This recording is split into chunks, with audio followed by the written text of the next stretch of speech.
प्यारो बनो राजयोगी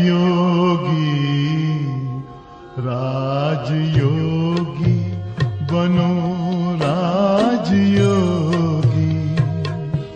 मेरे प्यारो बनो राजयोगी,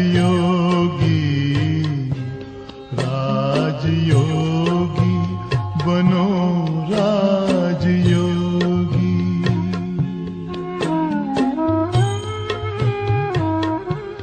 जिंदगी में परम शांति होगी। मेरे प्यारो बनो राजयोगी, राजयोगी बनो राजयोगी।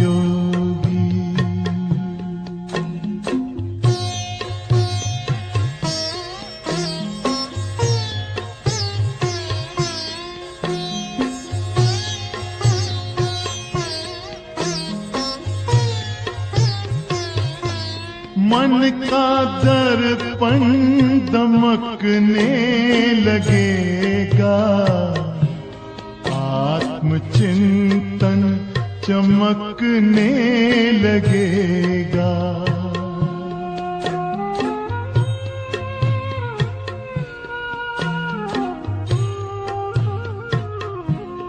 मन का दर्पण दमकने लगेगा, आत्मचिंतन चमकने लगेगा। ओम शांति। आज की मुरली है 15 सितंबर 2025 की। बाबा कहते, मीठे बच्चे, बाप आए हैं तुम्हें कर्म अकर्म विकर्म की गुह्य गति सुनाने। जब आत्मा और शरीर दोनों पवित्र है तो कर्म अकर्म होते हैं, पतित होने से विकर्म होते हैं। प्रश्न, आत्मा पर कट यानी जंक चढ़ने का कारण क्या है? कट चढ़ी हुई है तो उसकी निशानी क्या होगी? उत्तर है, कट चढ़ने का कारण है विकार। पतित बनने से ही कट चढ़ती है। अगर अभी तक कट चढ़ी हुई है तो उन्हें पुरानी दुनिया की कशिश होती रहेगी, बुद्धि क्रिमिनल तरफ जाती रहेगी, याद में रह नहीं सकेंगे। ओम शांति। बच्चे इसका अर्थ तो समझ गए। ओम शांति कहने से ही यह निश्चय हो जाता है कि हम आत्माएं यहाँ की रहवासी नहीं है। हम तो शांति धाम की रहवासी है। हमारा स्वधर्म शांत है। जब घर में रहते हैं फिर यहाँ आकर पाठ बजाते हैं, क्योंकि शरीर के साथ कर्म करना पड़ता है। कर्म होता है एक अच्छा, दूसरा बुरा। कर्म बुरा होता है रावण राज्य में। रावण राज्य में सबके कर्म विकर्म बन गए हैं। एक भी मनुष्य नहीं जिसे विकर्म न होता हो। मनुष्य तो समझते हैं साधु सन्यासी आदि से विकर्म नहीं हो सकता, क्योंकि वह पवित्र रहते हैं, सन्यास किया हुआ है। तो बाबा कहते, वास्तव में पवित्र किसको कहा जाता है यह बिल्कुल नहीं जानते। कहते भी हैं हम पतित हैं, पतित पावन को बुलाते हैं। तो आज बाबा ने पूरी मुरली में हमें कर्म अकर्म विकर्म के बारे में रहस्य बताया है कि कब कब हमारा कर्म विकर्म बनता है और कब कब हमारा कर्म अकर्म होता है। तो इसीलिए बाबा कहते हैं कि अच्छे कर्म का फल हमें अच्छा मिलेगा और बुरे कर्म का फल हमें बुरा मिलेगा। इसलिए अपने कर्मों के ऊपर हमें बहुत बहुत ध्यान रखना है और बाबा भी हमें सारे कर्मों का ही जो गहन गति, कर्मिक अकाउंट का जो रहस्य है वही आकर के हमें समझाते हैं, बताते हैं और गाइड करते हैं कि सारा दिन में हमारा हर कर्म कैसा होना चाहिए। तो वास्तव में पवित्र किसको कहा जाता है यह बिल्कुल नहीं जानते। कहते भी हैं हम पतित है, पतित पावन को बुलाते हैं। जब तक वह न आए तब तक दुनिया पावन नहीं बन सकती। तो बाबा कहते कि यहाँ यह पतित पुरानी दुनिया है, इसीलिए पावन दुनिया को याद करते हैं। पावन दुनिया में जब जाएंगे तो पतित दुनिया को याद नहीं करेंगे। वह दुनिया ही अलग है, हर एक चीज नई फिर पुरानी होती है ना। नई दुनिया में एक भी पतित हो न सके। नई दुनिया का रचयिता है परमपिता परमात्मा, वे ही पतित पावन है। उनकी रचना भी जरूर पावन होनी चाहिए। पतित सो पावन, पावन सो पतित, यह बातें दुनिया में किसी की बुद्धि में बैठ न सके। कल्प कल्प बाप ही आकर समझाते हैं। तुम बच्चों में भी कई निश्चय बुद्धि होकर फिर संशय बुद्धि हो जाते हैं। माया एकदम हप कर लेती है, क्योंकि सारा पढ़ाई का सार संशय और निश्चय का है। जैसे हमें निश्चय सेकंड की बात है कि सेकंड में हमें निश्चय करना है, वैसे ही संशय होने में भी कितना टाइम लगता है, 1 सेकंड। तो बाबा कहते हैं कि कल्प कल्प बाप ही आकर हमें समझाते हैं। तो महारथी होना, महारथियों को ही भाषण पर बुलाते हैं। महाराजाओं को भी समझाना है, तुम ही पहले पावन पूज्य थे। अभी तो यह है ही कौन सी दुनिया, पतित दुनिया। पावन दुनिया में भारतवासी ही थे। तो भारतवासी आदि सनातन देवी देवता धर्म के डपल सिरताज संपूर्ण निर्विकारी थे। महारथियों को तो ऐसे समझाना होगा ना, इस नशे से समझाना होता है। भगवानुवाच, काम चिता पर बैठ सांवरे बन जाते हैं, फिर ज्ञान चिता पर बैठने से गोरा बनेंगे। तो वास्तव में ये काले और गोरे की जो बात है, ये शरीर की नहीं, ये आत्मा की है कि आधा समय हमारी आत्मा एकदम प्योर पवित्र शतुप्रधान रहते हैं और आधा समय द्वापर कलयुग से हमारे आत्मा पर विकारी अवगुणों से भरपूर हो जाते हैं, मैला जम जाता है, तो इसीलिए काला दिखाते हैं। तो बाबा कहते हैं कि अब जो भी समझाते हैं वह तो काम चिता पर बैठ न सके, परंतु ऐसे भी हैं जो औरों को समझाते समझाते काम चिता पर बैठ जाते हैं। आज यह समझाते, कल विकार में गिर पड़ते। माया बड़ी जबरदस्त है, बात मत पूछो। औरों को समझाने वाले खुद काम चिता पर बैठ जाते हैं, फिर पछताते हैं, यह क्या हुआ। बॉक्सिंग है ना, स्त्री को देखा और कशिश आई, काला मुंह कर दिया। माया बड़ी दुस्तर है। प्रतिज्ञा कर और फिर गिरते हैं तो कितना 100 गुना दंड पड़ जाता है। वह तो जैसे शूद्र समान पतित हो गया। गाया भी हुआ है कि अमृत पीकर फिर बाहर में जाए दूसरों को सताते थे, गंध करते थे। ताली 2 हाथ से बजती है, एक से तो बज न सके, दोनों खराब हो जाते।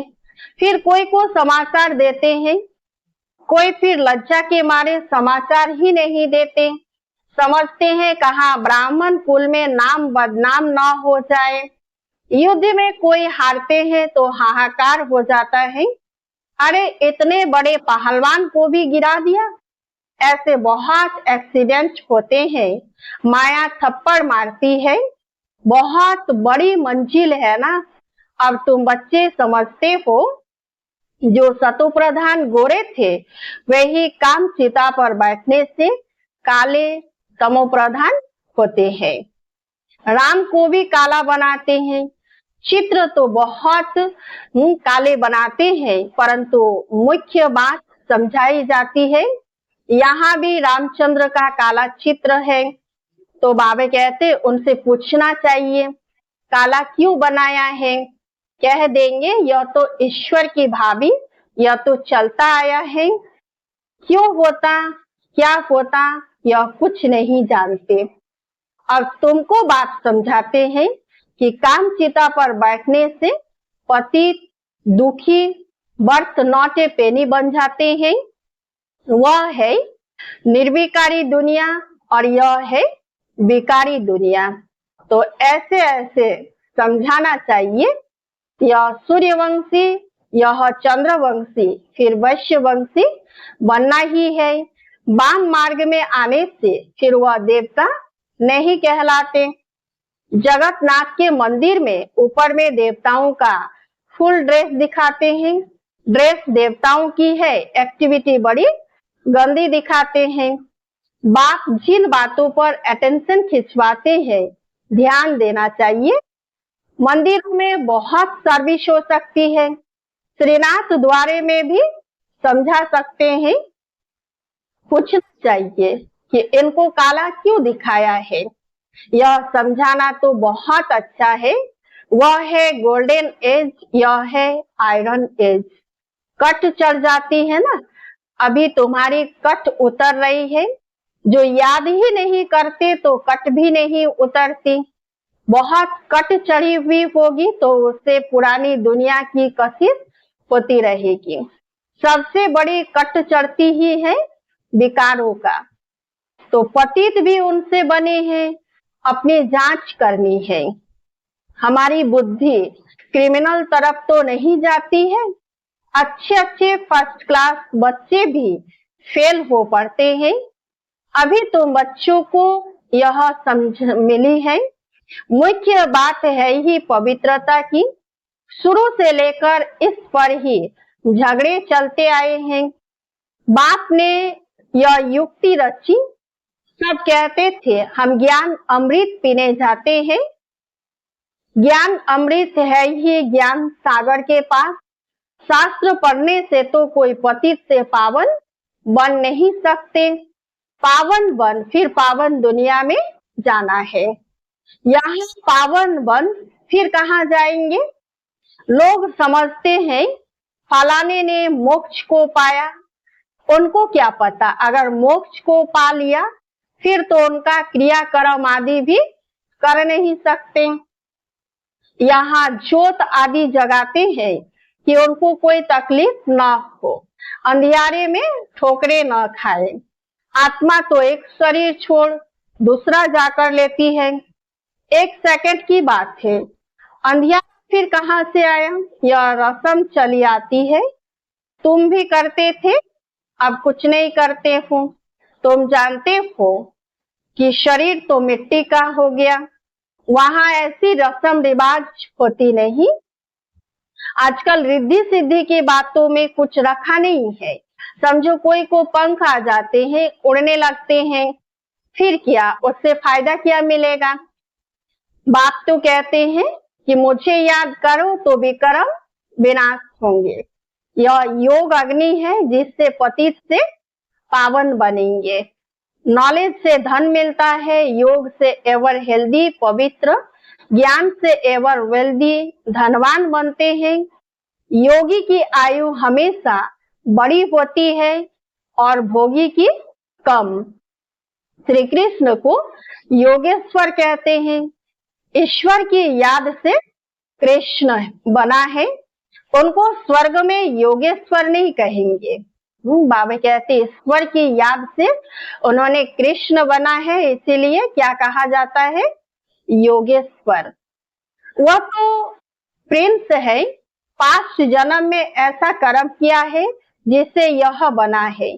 कर्म अकर्म विकर्म की गति भी बाप ने समझाई है। आधा कल्प है राम राज्य, आधा कल्प है रावण राज्य। विकार में जाना यह है सबसे बड़ा पाप। सब भाई बहन है ना, आत्माएं सब भाई भाई हैं। भगवान की संतान होकर फिर क्रिमिनल असल्ट कैसे करते हैं? हम बी के विकार में जा नहीं सकते। इसी युक्ति से ही पवित्र रह सकते हैं। तुम जानते हो, अभी रावण राज्य खत्म होता है, फिर हर एक आत्मा पवित्र बन जाती है। उसको कहा जाता है घर घर में सोझरा। तुम्हारी ज्योत जगी हुई है, ज्ञान का तीसरा नेत्र मिला है। सतयुग में सब पवित्र ही रहते हैं, यह भी तुम अभी समझते हो। दूसरों को समझाने की बच्चों में नंबरवार ताकत रहती है, नंबरवार याद में रहते हैं। राजधानी कैसे स्थापन होती है, कोई की बुद्धि में यह नहीं होगा। तुम सेना हो ना, तुम जानते हो कि याद के बल से पवित्र बन हम राजा रानी बन रहे हैं। तो फिर दूसरे जन्म में गोल्डन स्पून इन माउथ होगा। बड़ा इम्तिहान पास करने वाले मर्तबा भी बड़ा पाते हैं। फर्क पड़ता है ना, जितनी पढ़ाई उतना सुख। तो बाबा क्या कहते हैं, यहाँ हम योग बल से और पढ़ाई से अपना राज्य भाग्य हम लेते हैं। यहाँ कोई बाहुबल की लड़ाई की बात नहीं है। यह तो भगवान पढ़ाते हैं। यह नशा चढ़ा हुआ रहना चाहिए। किस बात का नशा? कि भगवान हमारा टीचर है, भगवान से हम पढ़ाई पढ़ते हैं। बाबा कहते हैं चोब चीनी यानी ताकत का माल मिलता है, भगवान बिगड़ ऐसा भगवान भगवती कौन बनाएंगे। तुम अभी पतित से पावन बन रहे हो, फिर जन्म जन्मांतर के लिए सुखी बन जाएंगे, उच्च पद पाएंगे। पढ़ते पढ़ते फिर गंदे बन जाते हैं। देह अभिमान में आने से फिर ज्ञान का तीसरा नेत्र बंद हो जाता है। माया बड़ी जबरदस्त है। बाप खुद कहते हैं बड़ी मेहनत है। मैं कितनी मेहनत करता हूँ ब्रह्मा के तन में आकर, लेकिन समझकर फिर भी कह देते ऐसे थोड़े ही हो सकता है। शिव बाबा आकर पढ़ाते हैं, हम नहीं मानते, यह चालाकी है, ऐसे भी बोल देते हैं। राजाई तो स्थापन हो ही जाएगी। कहते हैं ना कि सच की बेड़ी हिलती है, परंतु क्या डूबती नहीं है। तो कितने विघ्न पड़ते हैं। तो बाबा कहते हैं कि सच्चाई के मार्ग पर चलने से विघ्न भी पड़ेंगे, बातें भी आएंगी, विरोध भी होंगे, परिस्थितियां भी आएंगी। तो ये सबको सामना करते हुए हमें आगे चलते रहना है। अच्छा, मीठे मीठे सिकिलधे नूरे रतन, श्याम से सुंदर बनने वाली आत्माओं प्रति माता पिता बाप दादा का दिल व जान सिख व प्रेम से याद प्यार और गुड मॉर्निंग।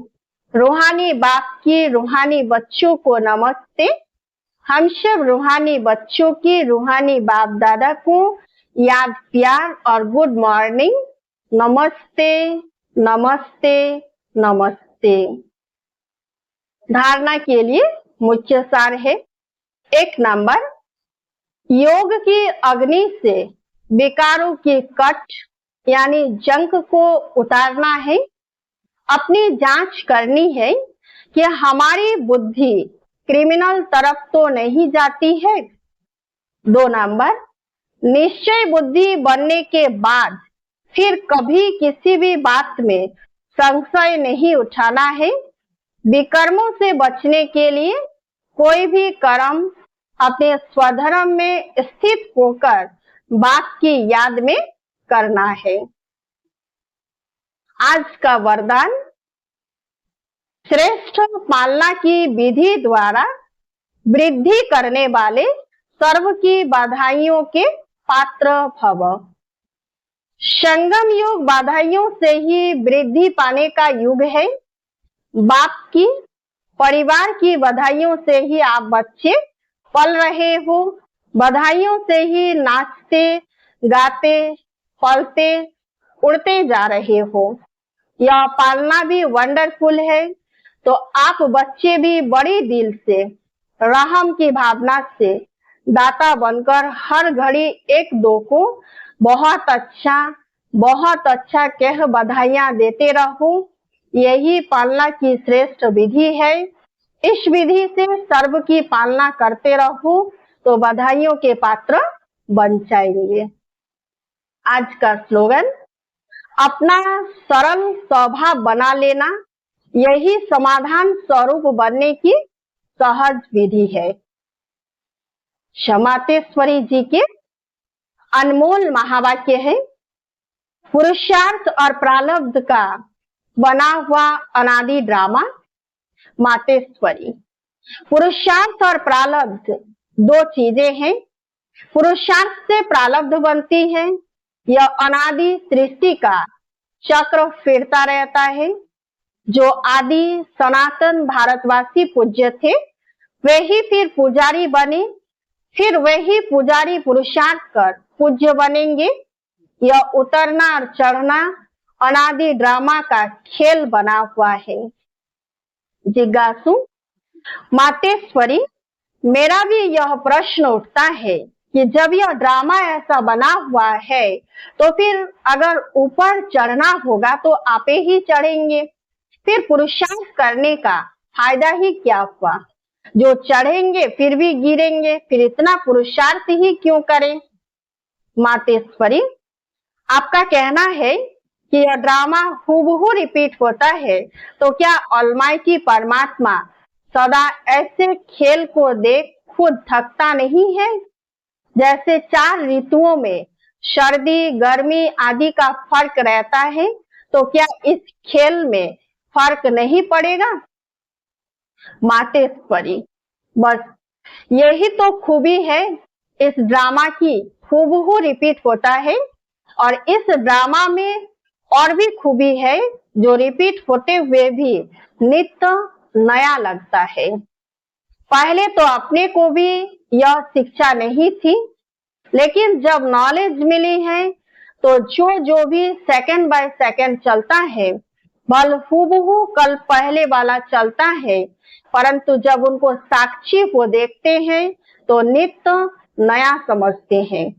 अभी सुख दुख दोनों की पहचान मिल गई, इसलिए ऐसे नहीं समझना अगर फेल होना ही है तो फिर पढ़े ही क्यों। नहीं, फिर तो ऐसे भी समझे अगर खाना मिलना होगा तो आपे ही मिलेगा, फिर इतनी मेहनत कर कमाते ही क्यों हो।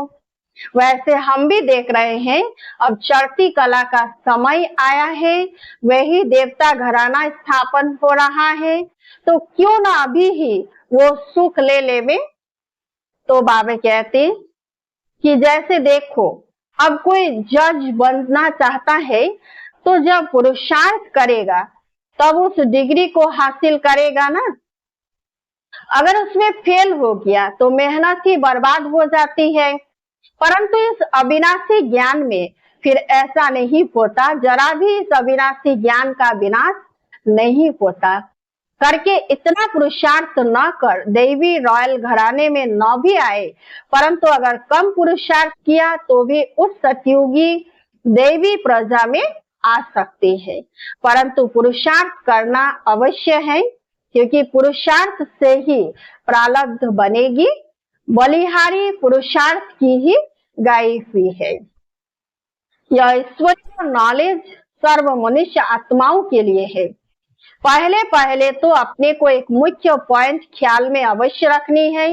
जब इस मनुष्य सृष्टि झाड़ का बीज रूप परमात्मा है, तो उस परमात्मा द्वारा जो नॉलेज प्राप्त हो रही है वो सब मनुष्यों के लिए जरूरी है।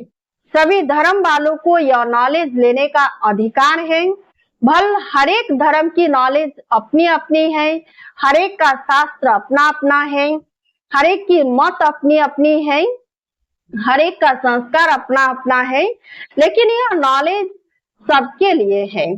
भल वो इस ज्ञान को न भी उठा सके, हमारे घराने में भी न आवे, परंतु सबका पिता होने कारण उनसे योग लगाने से फिर भी पवित्र अवश्य बनेंगे। इस पवित्रता के कारण अपने ही सेक्शन में पद अवश्य पाएंगे, क्योंकि योग को तो सभी मानते हैं। बहुत मनुष्य ऐसे कहते हैं हमें भी मुक्ति चाहिए, मगर सजाओं से छूट मुक्त होने की शक्ति भी इस योग द्वारा मिल सकती है। ओम शांति। अव्यक्त इशारे। अब लगन की अग्नि को प्रज्वलित कर योग को ज्वाला रूप बनाओ।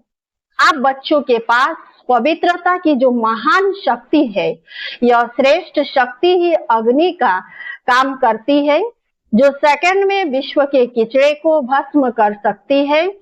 जब आत्मा पवित्रता की संपूर्ण स्थिति में स्थित होती है, तो उस स्थिति के श्रेष्ठ संकल्प से लगन की अग्नि प्रज्वलित होती है और कीचड़ा भस्म हो जाता है। वास्तव में यही योग ज्वाला है।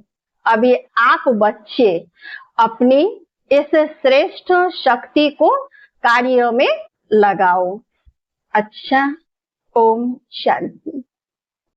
योग पथ पर जरा चल के देखो, सारा जीवन महकने लगेगा।